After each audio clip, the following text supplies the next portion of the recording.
We are the heartbeat of America. Hello, and thank you for stopping by. If you are a subscriber, welcome back. If you're not a subscriber, please hit the subscribe button so you can be notified when new videos arrive. With COVID-related income supplements and unemployment benefits now expired or reduced, we face a new wave of mortgage and rental delinquencies, many of which come in the next few months.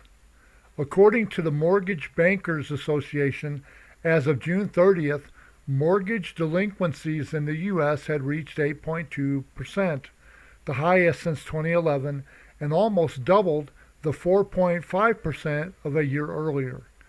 With 53 million mortgages in the U.S., that means that more than 4.3 million mortgages are delinquent.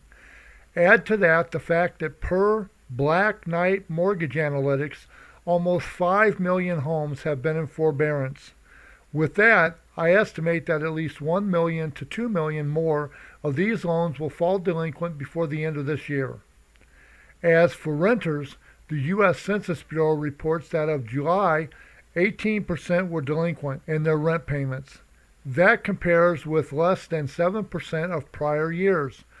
With more than 43 million renters, that means that more than 7.4 million are behind on their rental payments. With the loss of income and unemployment support, it is reasonable to believe that the number will increase by several million over the next few months. Many of the resulting evictions that normally would have occurred have been forestalled by government mandates, and a major portion of this mortgage payments and apartment rental payments that would have been late have been staved off by the lifeline of the $1,200 checks from the CARES Act and augmented unemployment benefits.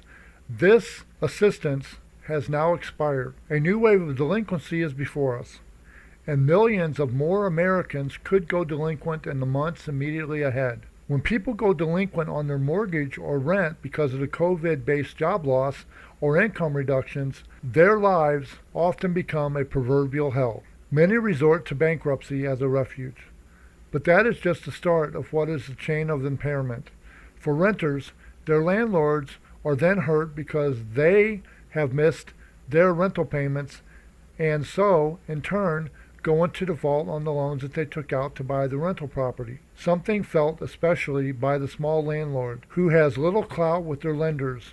Then the lenders themselves, those that make the mortgage to the landlords, and those that made property acquisition loans to the small landlords, suffer losses.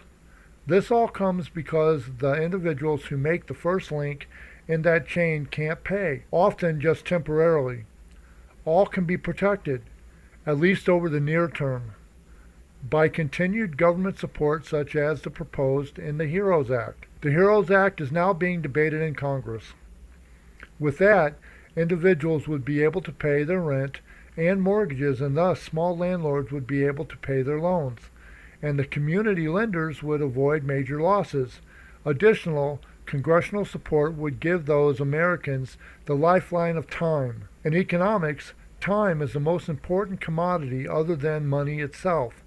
Time for their businesses to get back on their metaphorical feet. Time for these people to find new jobs. Time to cope. Time to heal. For many, time is running out. The pandemic has been crippling to many, but it could have been far worse if not for those decisive actions of the Federal Reserve and the CARES Act passed by Congress. But additional congressional action is needed to prevent a reoccurrence of economic damage. The Federal Reserve, by its dramatic support of credit markets, has given crucial support to the assistance primarily owned by the wealthiest Americans.